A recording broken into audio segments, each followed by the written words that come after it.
کسی کو غلط سمجھنے سے پہلے اس کے حالات سمجھو۔ اپنے دل پر لگے زخموں کو نظر انداز مت کرو، بلکہ ان کو محسوس کرو، کیونکہ یہی وہ جگہ ہے جہاں سے تمہارے اندر روشنی داخل ہوتی ہے۔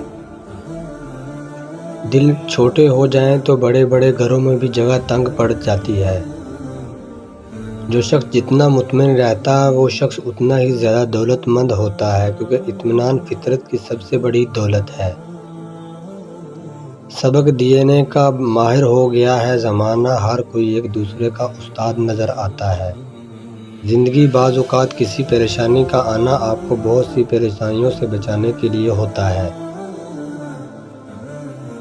7 ماہوں جتنا پیار کرنے والا رب آزماتا بھی ہے تو بے نیاز نوازنے کے لیے۔ میں نایاب الجھنوں کی مکمل کتاب ہوں، مجھے میرے سوا کوئی نہیں جانتا۔ زندگی کی تلاش میں زندگی کہانی لے آئی۔ وہ آرام سے ہیں جو پتھر کے ہیں، مصیبت تو احساس والوں کی ہے۔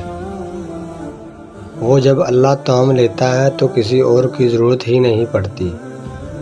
جتنا سکون اللہ کی گفتگو کرنے میں ہے، اتنا سکون کسی اور چیز میں نہیں ہے۔ مانا کہ محبت بری نہیں، لیکن ماں باپ سے زیادہ بھی ضروری نہیں۔ جو روتے ہوئے مسکرایا ہے، اس نے کچھ تو